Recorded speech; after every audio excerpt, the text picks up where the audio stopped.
Rarement en Afrique, un tel déploiement de véhicules blindés, d'armements aussi sophistiqués, n'aura été vu dans des défilés militaires.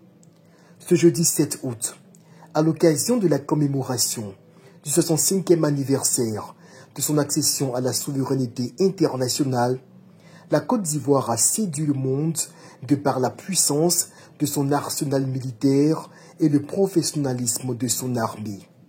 Des blindés lourds et légers flambant neufs, des pièces d'artillerie de dernière génération, signe de la montée en puissance de l'armée ivoirienne. Sous les yeux des diplomates américains, français, marocains, sud-africains et nigérians, et en présence du chef de l'État gabonais, Brice Oligui Nguema, les forces armées de Côte d'Ivoire ont fait étalage de leur maturité opérationnelle. Cette maturité, qui plus de 4 ans après les derniers incidents sécuritaires, met le pays à l'abri des attaques terroristes, continue de porter ses fruits grâce à un partenariat fructueux avec des armées à la stature internationale, notamment celle de la France et des États-Unis, qui restent des alliés de poids pour la première puissance militaire et économique de la zone UEMOA.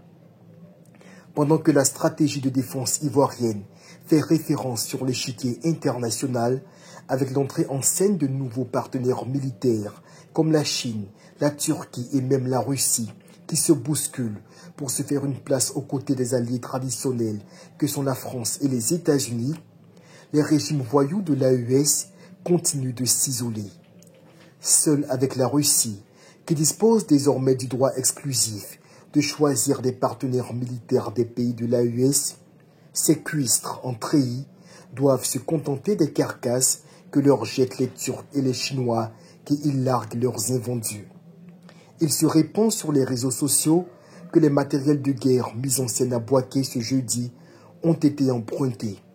On le répète, tels qu'ils peuvent l'avoir été pour le défilé, ils restent disponibles pour corriger qui de droit en cas de dérapage. À bon entendeur, salut.